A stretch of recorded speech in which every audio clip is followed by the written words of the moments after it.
Muito bom. Bom dia, queridos irmãos e irmãs preciosos, especialmente aqui aos irmãos da Igreja Batista do Barro Preto. Começa agora a nossa Escola Bíblica Dominical online. A igreja não para. Escola Dominical a todo vapor, que bênção. E hoje, mais uma aula, estudando o livro Correspondências da Ásia, que é este livro aqui, que eu tive a grata satisfação de escrevê-lo. E hoje, 14 de junho, segundo domingo de junho. Que bênção! E poder compartilhar com você essa mensagem tão especial.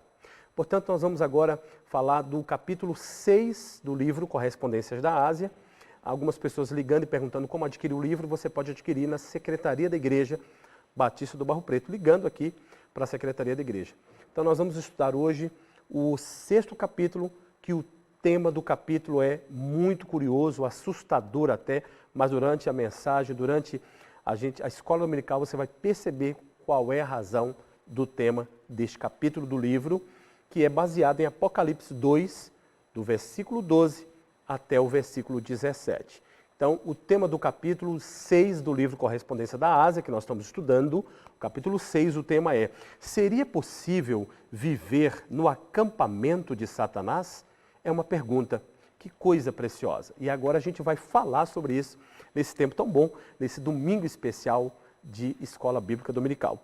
Vamos ler, portanto, Apocalipse, capítulo de número 12, capítulo de número 2, versículos 12 ao versículo 17. Vamos ler, diz o texto assim: Ao anjo da igreja em Pérgamo, escreve: Estas coisas diz aquele que tem a espada afiada de 2 gumes. Conheço o lugar em que habitas, onde está o trono de Satanás, e que conservas o meu nome e não negaste a minha fé.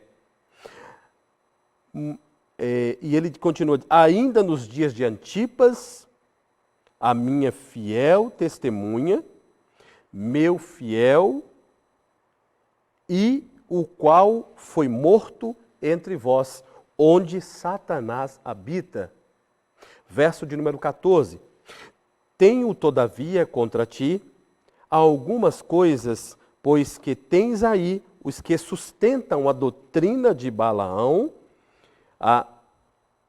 o qual ensina Balaque a armar ciladas entre os filhos de Israel para comerem coisas sacrificadas aos ídolos e praticarem também a prostituição. Outro sim também tu tens, os da mesma forma os que sustentam a doutrina dos nicolaítas. Verso 16, portanto, arrepende-te, e se não, venho a ti, sem demora, e contra eles pelejarei com a espada da minha boca. Verso 17.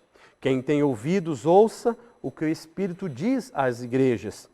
Ao vencedor dar-lhe-ei do maná escondido, bem como lhe darei uma pedrinha branca, e sobre esta pedrinha escrito um novo nome, o qual ninguém conhece, exceto aquele que o recebe. Que eu diminua nessa manhã e o Senhor cresça. Mais uma aula, mais um tema. E hoje nós vamos falar sobre esse tema. Seria possível viver no acampamento de Satanás? Antes eu quero te fazer uma breve introdução sobre alguns detalhes que nós estamos vivendo atualmente. A palavra pós-modernidade, essa tem sido a palavra mais dita nesse tempo, como eu disse, na nossa era. Essa pós-modernidade, ela fala sobre a mudança das coisas. Eu coloquei que quando a gente faz, nós hoje, a nossa geração especial aqui, eu tenho mais de 40 anos, a gente viu o século passado, né? A mudança de século. E nós estamos hoje no século XXI, mas a gente assistiu o século XX. E os ensinos, as verdades que nós aprendemos no século XX, desde lá, do século passado, a gente aprendia que ler a Bíblia era importante, que Deus era um Deus soberano e absoluto, que a igreja é a agência de Deus na terra que promove a pregação do Evangelho para a expansão do reino através da pregação promovendo salvação. Nós assistimos no século passado algumas verdades que eram passadas para nós. O século mudou, entramos no século XXI. Disse os historiadores que a cada mudança de século nós enfrentamos novidades, avanços na área tecnológica, cultural, na área das artes, ciência e etc. E nós estamos aqui exatamente nesse tempo. E aí eu pergunto aos irmãos, pergunto a você que nos assiste, essa pós-modernidade, ela trouxe avanços significativos para a vida humana. Nós temos vários avanços tecnológicos, mas também trouxe avanços de um modo de pensar que afeta diretamente o reino de Deus e a sua absoluta soberania. E uma das ideologias mais terríveis desta pós-modernidade é o relativismo, o ensino da relativização das coisas, em que os pensadores dizem que não há um Deus absoluto, mas há um homem, o homem é Deus de si mesmo, em que ele pode resolver as suas coisas. Dentro dessa esfera da pós-modernidade, o casamento deixou de ser algo verdadeiro. Casar virgem é algo do passado. É isso que a pós-modernidade traz para nós. O filho criado com marido e mulher é algo ultrapassado. Casais do mesmo sexo começam a ganhar espaço na sociedade, avanços de uma ideologia da pós-modernidade. Nesse avanço de tecnologias, nós também experimentamos avanços na área familiar, na área da fé, que são abaladas diretamente por conta de uma das mais tantas ideologias da pós-modernidade. E aqui eu falo exatamente do relativismo. Os casamentos entre pessoas do mesmo sexo começam a ganhar espaço de uma forma tão veloz que isso vai sendo muito natural, vai sendo tranquilo. E a geração que se nasce, a geração que cresce, vê isso como algo normal, como algo comum. O divórcio ganha espaço extraordinário na presente sociedade. É terrível. Nós assistimos a muitas crianças que são obrigadas a conviver de uma forma difícil de compreensão de parentes. Mães, pais, múltiplas madrastas, padrastos, meio-irmãos, etc.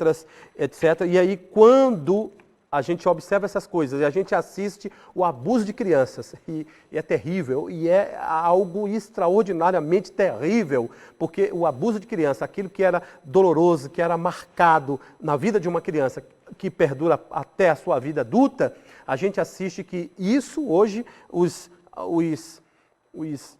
malfeitores da ação, eles passam a ser entendidos como alguém doente, como alguém muito cometeu por doença. E a gente está vendo isso já com muita tranquilidade. Então, a criança que era abusada, aquilo que era tido como pedofilia, como abuso, hoje ganha já um discurso nas cortes como, não, será que a pessoa não é doente? E aí vai se afrouxando as leis e é terrível. E por se afrouxar as leis, aí, meu amigo, o homem da perdição vem com facilidade num terreno que está sendo pavimentado para a chegada do terrível homem da perdição.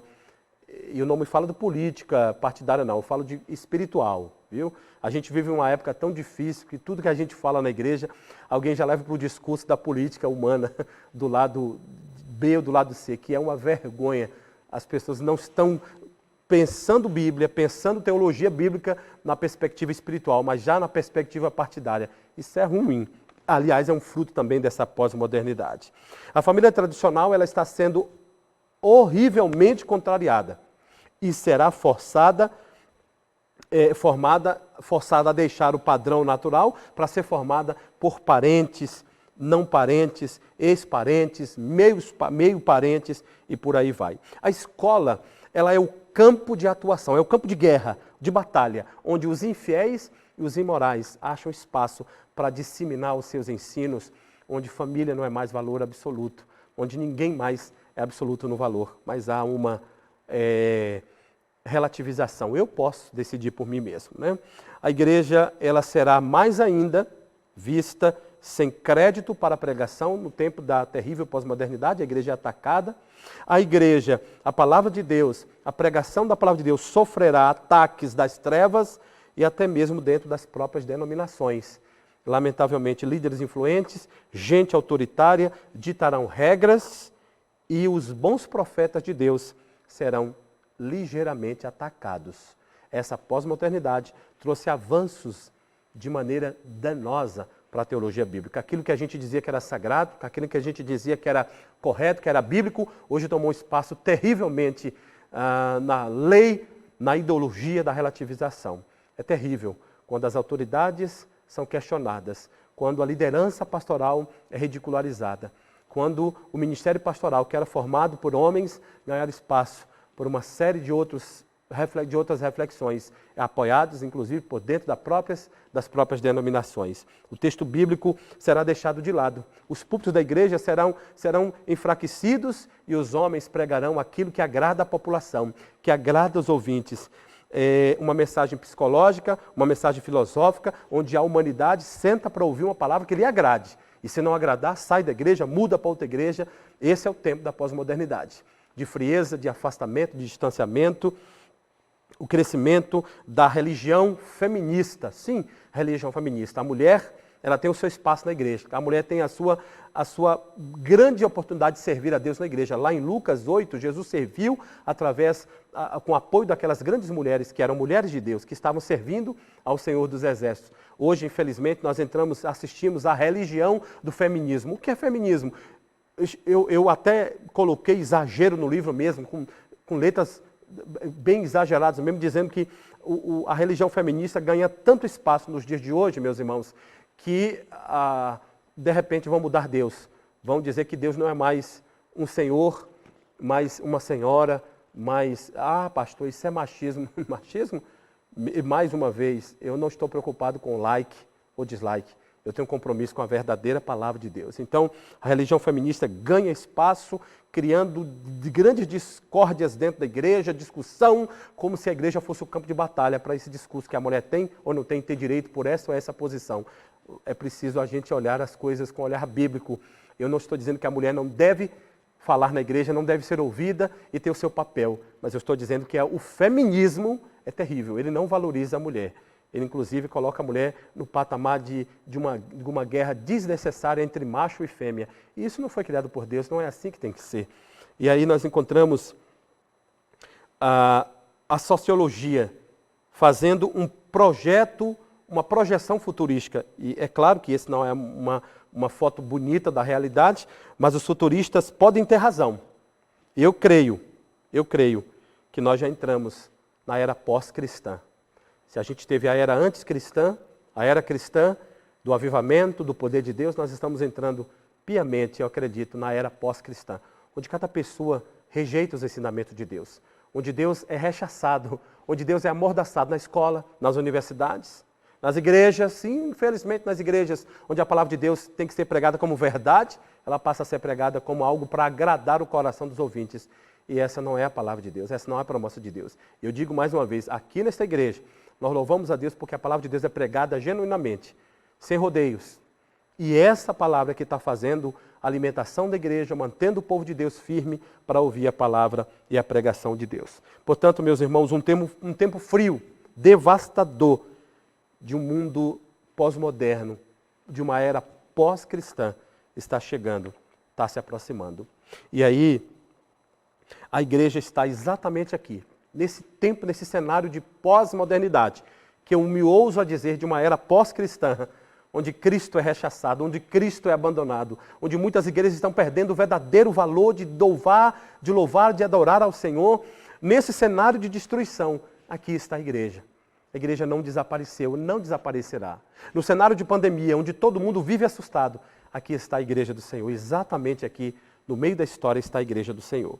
E por isso é urgente, é necessário, portanto, ouvir o que Cristo está dizendo para a sua igreja, para a pequena igreja de Pérgamo. Deus está dizendo algo para aquela igreja. Por quê? Porque aquela igreja também, como nós, estamos vivendo hoje na pós-era cristã, eu diria, na pós-modernidade. Eu estou dizendo pós-cristã. Por quê, pastor? Porque é uma era que as pessoas hostilizam a fé, desacreditam de um Deus verdadeiro, do absoluto verdadeiro, valor verdadeiro da palavra de Deus. Nesse tempo a igreja está aqui. E assim como nós, a igreja de Pérgamo viveu numa época difícil, fria, devastadora. E a igreja não morreu, ela não foi sucumbida, mas resta um chamado para aqueles que são os remanescentes do Senhor. Por isso, meus irmãos, Eu quero mostrar a vocês aqui alguns detalhes desse texto. Para tanto, nós vamos agora fazer um panorama da cidade de Pérgamo. Quem era essa cidade? Nós lemos aqui no verso 2 de Apocalipse 2, verso 12, nós lemos que o anjo da igreja em Pérgamo escreve ao anjo da igreja que está em Pérgamo. A cidade de Pérgamo, ela, há algum tempo na história, ela foi chamada de Teutrânia. Ou alguém fala Teutrania, não tem acento, é Teutrânia. Essa cidade, a cidade de Pérgamo mais ou menos em 491 a.C., na época que o Império Medo-Persa dominava, ainda na época do rei Dario, foi passado para algumas pessoas terras, que deram depois origem a essa cidade chamada de Pérgamo. Pérgamo é um nome, referência, na língua grega, é uma referência a um nome masculino.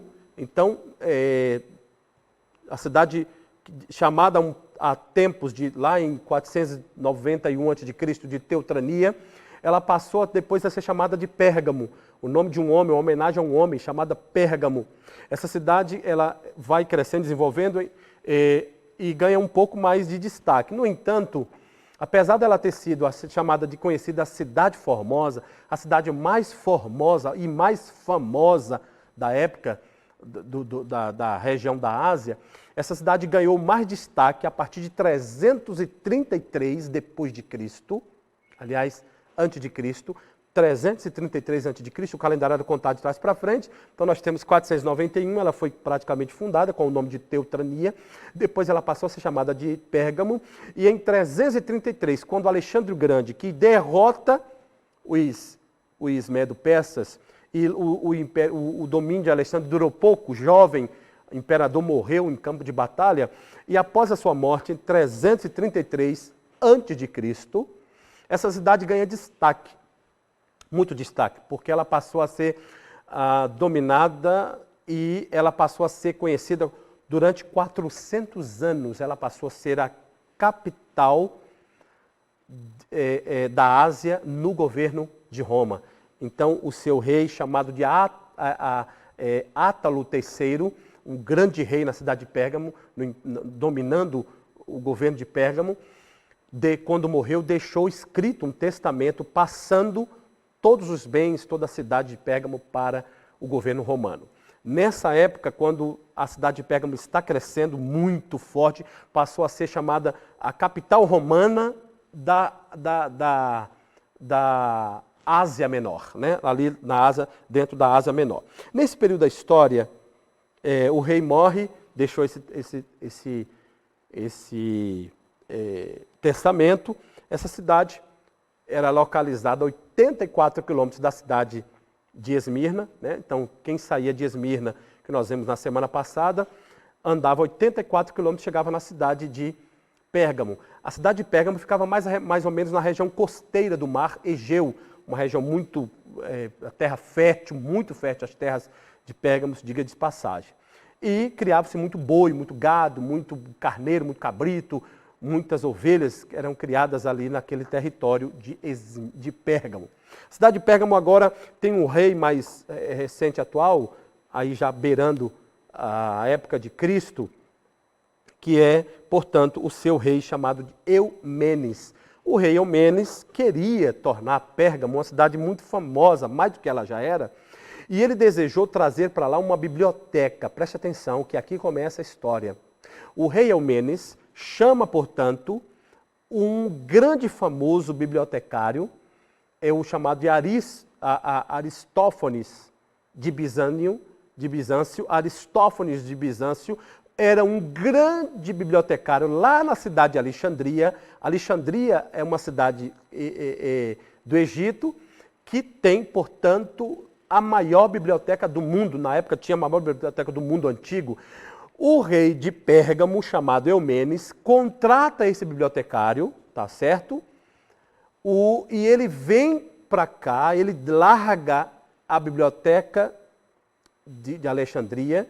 O rei Ptolomeu ficou muito chateado com isso e ele vem para cá. Então, Aristófanes de Bizâncio larga a biblioteca de Alexandria e vem para cá para morar em Pérgamo, para construir uma biblioteca que o rei Eumênides de Pérgamo queria que fosse a maior biblioteca do mundo, para ultrapassar a biblioteca de Alexandria. No entanto, as bibliotecas naquela época eram construídas, os livros eram construídos no papiro, que era uma matéria-prima exclusivamente encontrada na cidade de Alexandria, na região do Egito.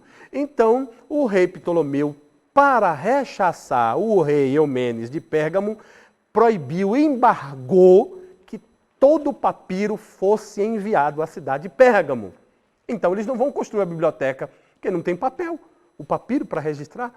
Quando a embarcação, as embarcações foram proibidas de trazer à cidade de Pérgamo, via mar Egeu, todo o papiro, a cidade de Pérgamo desenvolveu, com o auxílio do Aristófanes de Bizâncio, o ex-bibliotecário alexandrino, agora de Pérgamo, eles descobriram uma nova forma de escrita, que era o couro, através do pergaminhos de couro, que eram couros de cabrito, de carneiro, especialmente, que eram mais leve, mais fininho.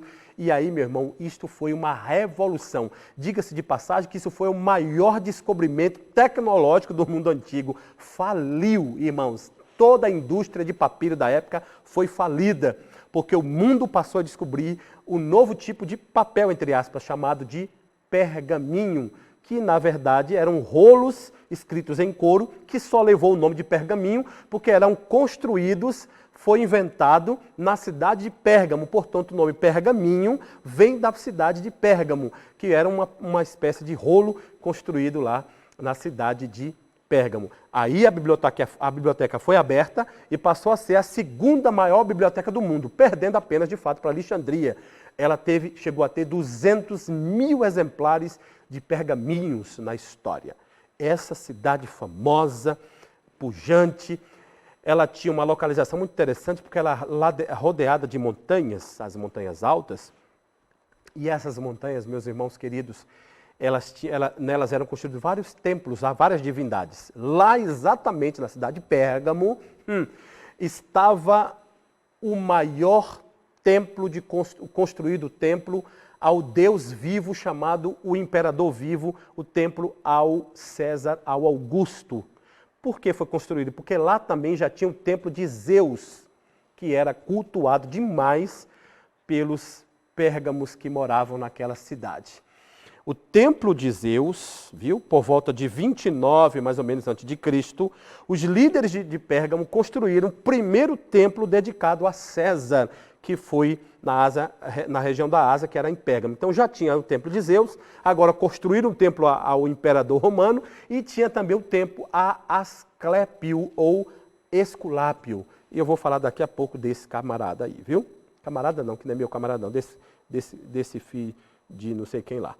O culto ao imperador começou a ser realizado a partir na cidade de Pérgamo. Que coisa, hein? E as outras cidades poderiam proclamavam uma vez por ano, elas diziam: César é um deus, César rei, César, o imperador César é um deus. Mas em Pérgamo, a idolatria imperial era todos os dias, meus irmãos. Então, este é o primeiro templo do imperador vivo que nós encontramos na história. Muito bem, feito esta pequena viagem cultural, para que você se situe aqui, lá na cidade todo mundo tinha que dizer Zeus é Senhor, mas se dissesse Zeus é Senhor, tinha que dizer também César é Senhor, porque em 29 foi construído o primeiro templo, depois de Cristo, em 29 depois de Cristo, foi construído o primeiro templo para adorar o imperador romano. Na cidade de Pérgamo já tinha o templo de Zeus, então quem dissesse, virou lei, quem dissesse Zeus é Senhor, tinha que dizer o imperador César também é Deus, é o Senhor. E aí os cristãos na época ficavam com dificuldade, os discípulos de Jesus na igreja de Pérgamo, porque como é que eles eram crentes em Cristo agora iam declarar isso?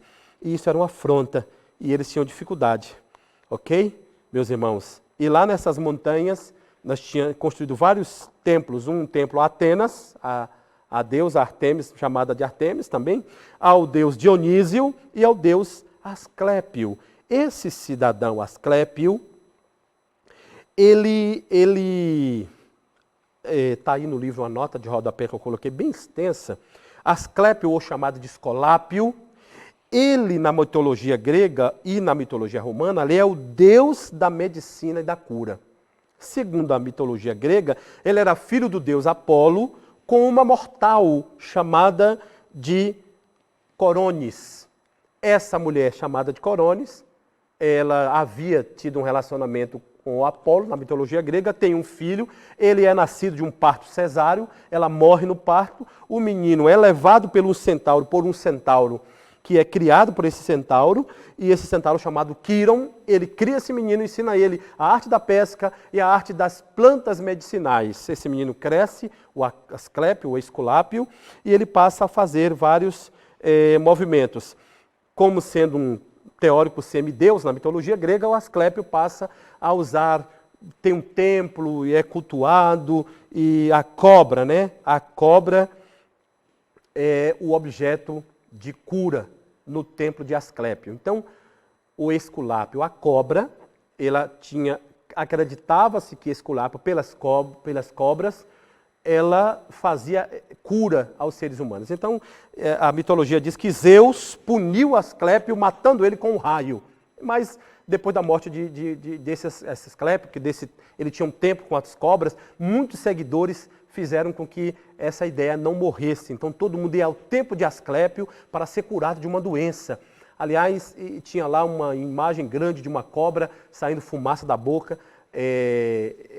Quando ficava muito furiosa, inclusive a expressão "a cobra vai fumar", que se diz popularmente, vem da história dessa adoração de Asclépio.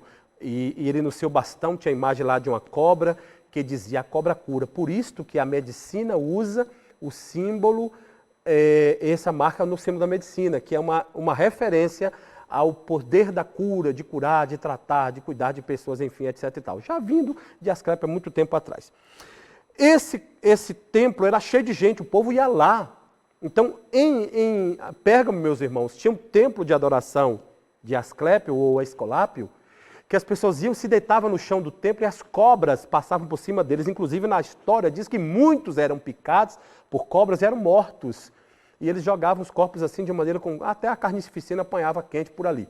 E aí as pessoas, deitavam ali, uma serpente passava por cima. Então, uma antiga serpente, parece que tem em Pérgamo um local bem apropriado. Ela está bem em casa, né? Ela se sente tranquila aqui nesse total reino onde domina. Então, essa é a cidade de Pérgamo. Bonita, mas é um centro de adoração às trevas. É por isso que eu coloquei no livro, seria possível viver no acampamento de Satanás? E é justamente isso que Deus está falando com a igreja.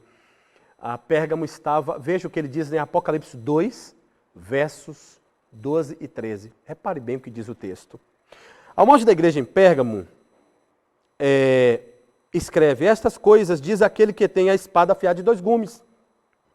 Conheço o lugar onde habitas. Jesus dizendo: eu conheço o lugar onde você habita. Igreja de Pérgamo. Onde é que a igreja está? Onde está o trono de Satanás. Que coisa, irmãos, o próprio Jesus diz isso. O trono de Satanás. E que conservas o meu nome e não negaste a minha fé. E ainda nos dias de Antipas, minha testemunha, meu fiel, ao qual foi morto entre vós, onde Satanás habita. Ele diz 2 vezes no verso 13, irmãos, que Satanás habita naquela cidade. Claro que aqui não é o trono de Satanás especificamente real. Aqui é uma alusão à cidade que era uma cidade terrível, onde Satanás habitava. Não que o diabo morava ali, que ali era o inferno. O que a Bíblia está dizendo é mais ou menos de uma maneira figurada. Imagine você, o inimigo passava em Éfeso, o inimigo visitava Esmirna, o inimigo visitava Laodiceia, o inimigo passava em Filadélfia, mas o inimigo estava morando. A cidade de Pérgamo era a morada. Isso é uma alusão a uma cidade que era dominada pelo poder das trevas. A perseguição ali era muito mais forte em qualquer outro lugar. Então, nesse lugar, exatamente ali, Deus está plantando uma igreja. Deus plantou uma igreja. O que Deus está dizendo para nós, irmãos? Apesar da dificuldade que você se encontra, Deus quer você naquele lugar.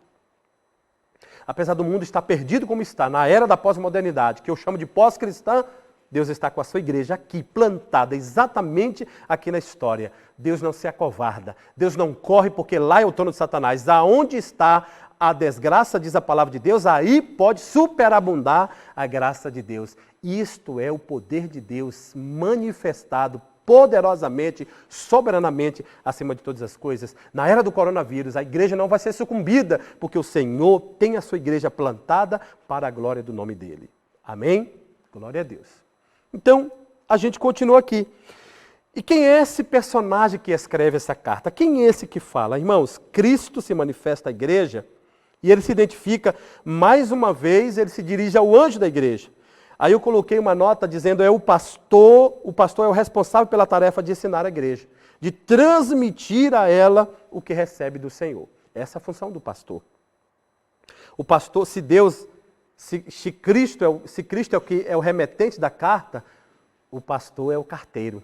É aquele que entrega, que abre, que lê essa carta para a igreja. E como é que ele aparece? Verso 12. Ao anjo da igreja em Pérgamo escreve: estas coisas são aquele que tem a espada afiada de 2 gumes. A espada no tempo antigo sempre era uma referência à autoridade, força e poder. Naquele tempo, irmãos, quem dominava era Roma. Então, quando Roma falava da espada dela, todo mundo sabia que era espada de força, de autoridade e de poder. A espada de Roma era implacável. A espada de Roma era implacável. E por ser implacável, Jesus aparece para essa igreja dizendo: olha, quem tem espada aqui sou eu. Quem domina a espada sou eu. E eu tenho na minha mão autoridade, eu tenho força e eu tenho poder. Jesus aparece para a igreja dizendo: vocês conhecem a espada de Roma? Sabe bem que é a espada de Roma, né? Mas eu sou aquele que tem o poder e a força. E aí fica claro como lindo dia de sol, Daniel Batista, claro como lindo dia de sol, que aqui Cristo aparece como espada de 2 gumes. A maior autoridade judicial, o Senhor aparece como essa espada de 2 gumes. Então, é uma visão que nos assusta. Você vê Cristo aparecendo com a espada de 2 gumes. Gente, eu estou acostumado a ver Cristo como Cordeiro de Deus, né? O bonitinho. Agora eu estou vendo Cristo como um soldado que pega a espada na mão e diz: olha, eu estou com ela na mão, hein? Eu vim para colocar as coisas no lugar. Isso certamente deve ser assustador para nós, que criamos uma imagem apenas de um Cristo, de um Deus bonzinho, que não julga, que não age com força pertinaz. Pois Deus age com força pertinaz e a espada está na sua mão. Aqui estamos diante de uma figura forte e assustadora. Um soldado divino empunhando a espada que admite a ideia de autoridade, de força e de poder. Não é Roma que tem o poder, mas é ele que aparece. Ele é o cordeirinho, mas ele, irmãos, é o leão, o forte, o poderoso. Quais são as qualidades dessa igreja? É importante dizer isso, que apesar dessa igreja estar vivendo num período, num tempo terrível de trevas, essa igreja tinha qualidades. Verso de número 13. Sei onde você vive, sei onde você habita, eu sei onde é que você mora, igreja. Mas você não negou o meu nome. Nós temos aqui uma palavra de incentivo do Senhor.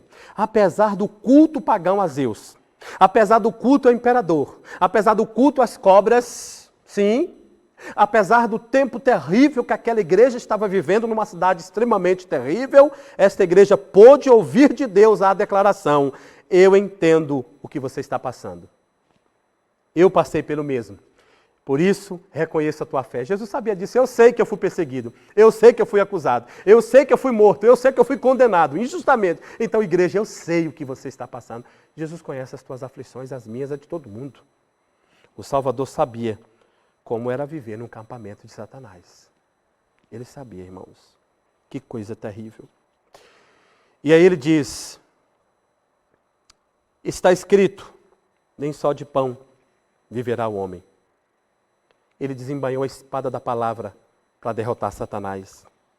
Meus irmãos, é muito difícil, na nossa mente humana, a gente conceber, imaginar a ideia de uma imagem como servo de Deus, de uma imagem como esta.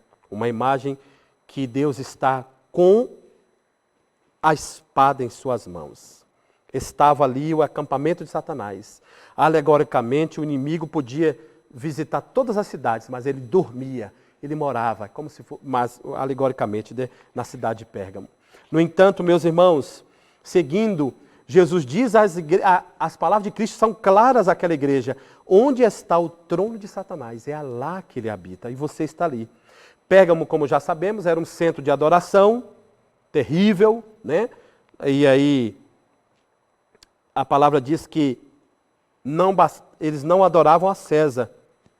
Os crentes daquela igreja não adoravam a Zeus, não adoravam a Esculápio, não adoravam a César, não adoravam as divindades dos homens. Aqueles crentes da igreja de Pérgamo adoravam a Cristo. E segundo Tertuliano, o nome dele era Quinto Sétimos Florens Tertuliano, reconhecido como um pai da igreja, um pai latino, africano da cidade de Catargo. Tertuliano disse o seguinte, olha,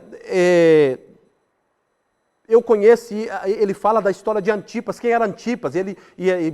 Tertuliano viveu entre 160 a 220 depois de Cristo, então tinha muitos dados históricos. Ele registrou que o Antipas, esse que Deus está falando aí, que Jesus está falando, é a fiel testemunha, era o pastor da igreja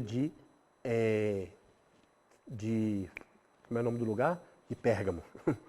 E esse pastor não admitiu essas coisas. Ele disse no púlpito da igreja dele, aqui dentro nós estamos que pregar a palavra de Deus, ninguém aqui vai dizer que César é Senhor, ninguém aqui vai dizer que Zeus é Senhor, ninguém aqui vai entrar no templo de Asclépio, atrás de cobra para curar, ninguém aqui vai fazer isso, nós vamos viver na palavra, somos testemunho de Cristo, e por isso ele foi morto. As autoridades de Roma caçaram Antipas, e a palavra diz aqui, no verso 13, nos dias de Antipas, a minha fiel testemunha, quando foi morto, onde Satanás habita. Irmãos, e a história, a tradição diz que esse rapaz, esse pastor Antipas, ele foi morto dentro de um boi de bronze, um boi construído de bronze. Botaram ele lá dentro desse boi de bronze, tocaram o fogo de lá de fora, ele foi cozido ali dentro.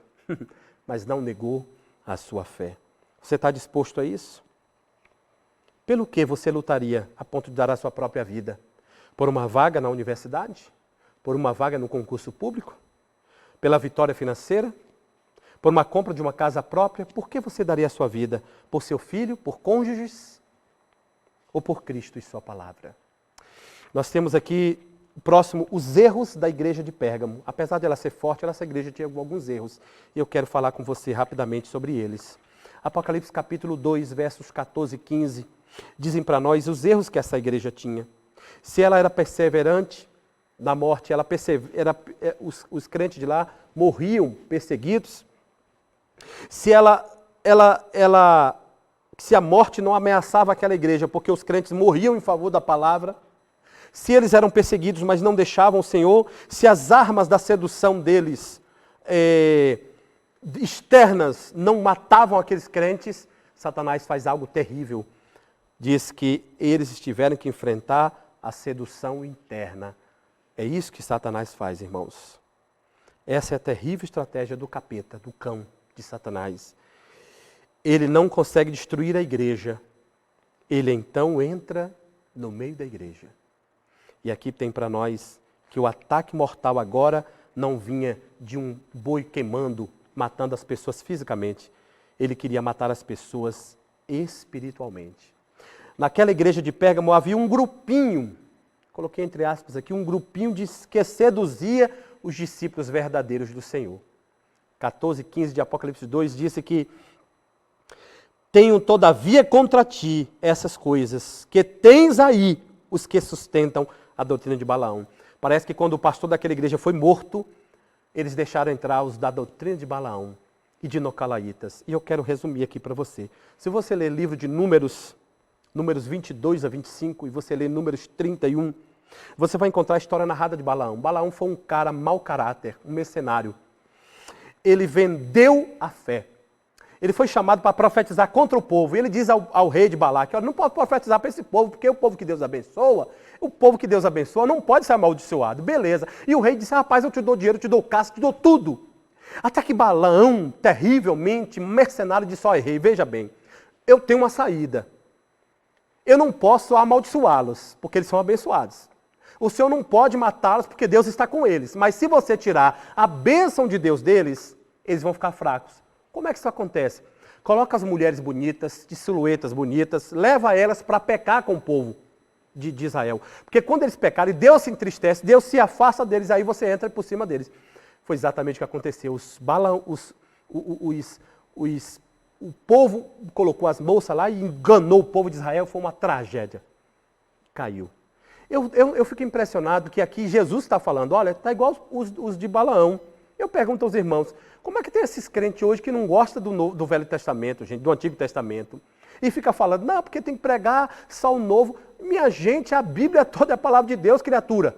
Toda. Então a gente tem que pregar. Jesus pregou no Novo, citando o Antigo, queridos irmãos. Aqui está Jesus, no finalzinho da vida, da Apocalipse, dizendo, olha, igual os filhos de Balaão, citando o que está lá no início. Então essa igreja de Pérgamo falhou quando o seu líder morre. Parece que o povo deixa o grupinho de dentro dizer, não é bem assim não, gente. Ó, vamos nos misturar com as coisas do mundo. Isso é perigoso. Grupinho de balamitas dentro da igreja, perigoso, ensinando as coisas do mundo, se envolvendo com as coisas do mundo, irmãos, não tem diferença. Isso é um perigo para a igreja. Perigo. Fazendo o que o mundo faz, usando o que o mundo usa, o estilo de vida que o mundo tem. Deus nos chama uma vida de santidade. Mas os balamitas daquela igreja disseram, não tem nada não. E tinha outro grupo também, não bastasse, tinha o grupo dos nicolaítas. Aqui eu coloquei claro, porque eu acredito assim, depois de várias provas da própria tradição, que esses grupos de nicolaítas eram os descendentes de Nicolau, um dos 7 lá. E é até polêmico falar isso, mas fica à vontade se você quiser contrariar, não tem problema não. Mas eu acredito que esse Nicolau, um daqueles 7 que foram escolhidos lá, mas ele entendeu o seguinte, a gente pode manter uma igreja cristã, mas fazendo as coisas do mundo. A gente fica aqui no meio termo, ó. Fica aqui, mas pode fazer isso. Faz isso aqui, mas pode fazer aquilo lá. Dá uma pecadinha lá e volta para a igreja, assiste o culto aqui. Esse povo de Nicolaíta, o Senhor falou, eu não concordo com eles. E vocês na igreja de Pérgamo estão fazendo isso. Vocês são fiéis, morrem por mim. Mas dentro do culto de vocês tem gente ensinando a doutrina de Balaão. Dentro do culto de vocês tem gente ensinando a doutrina dos Nicolaitas e eu aborreço. Eu não aceito essas coisas. E aí o Senhor diz, agora eu vou restaurar vocês. Ele diz o seguinte, portanto, arrepende-te. De novo, Deus está falando arrependimento. A igreja precisa ouvir a voz de Deus e arrepender, irmãos. Esse julgamento que Deus está dizendo, arrepende, porque eu vou pesar a mão contra os nicolaítas. A palavra, a espada de 2 fios, ela vai vir com detalhe para tirar os nicolaítas, os do grupinho dos balaamitas. E irmãos, não fiquem em grupo, não fiquem em panelinha contra a palavra de Deus, aceite a palavra de Deus. Se você está num grupo de estudo que estuda a palavra de Deus, permaneça. Mas se não estuda a palavra de Deus, sai desse grupo de fofoca, de política, de filosofia, esquece esses negócios todos, entra no negócio de Cristo, leia a palavra de Deus em Cristo, junte-se em grupo de irmãos para ler a palavra, para estudar a palavra. Nós vamos falar sobre pequenos grupos de estudo, o pastor Alessio vai anunciar daqui a pouco, nessa manhã, e nós vamos entrar em grupo de estudo da palavra de Deus.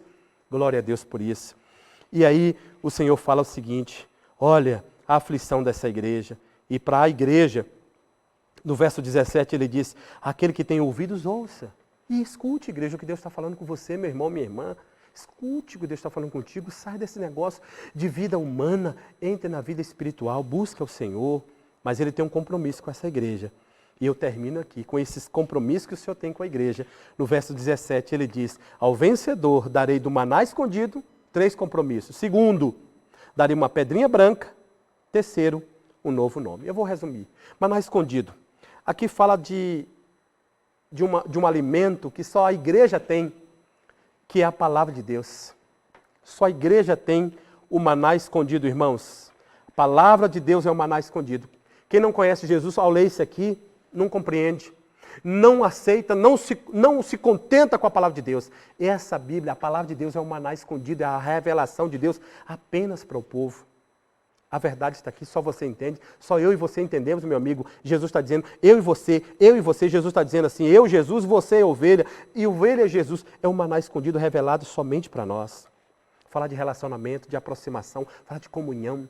Segunda coisa que Jesus deu, pedra branca, significa, sabe o quê? Se você ler Atos 26, verso 10, você vai ver Paulo dizendo que eu dei o meu voto. Aquela expressão é que colocava uma pedrinha branca para julgamentos antigamente, dava-se a causa e dizia assim, olha, eu vou condenar Silvio. Não, eu estou julgando Silvio. Agora, Silvio vai ser condenado ou julgado. A pedra maior preta que entrava lá na urna, ela representava julgamento. A pedrinha branca representava absorvição.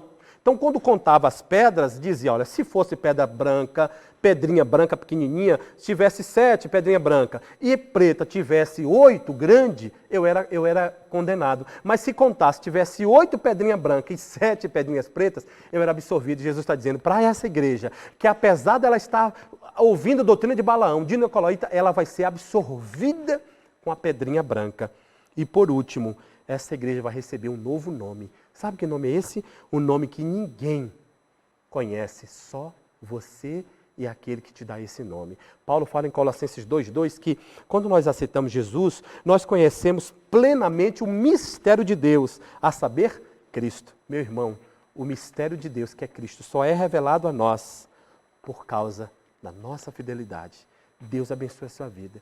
Deus abençoe a sua família. Que nesse tempo cruel de pós-modernidade, de afastamento de Deus, você se mantenha junto do Senhor, brasa acesa, quentura, e Deus vai fazer uma obra gloriosa. Deus abençoe a sua vida e a sua família.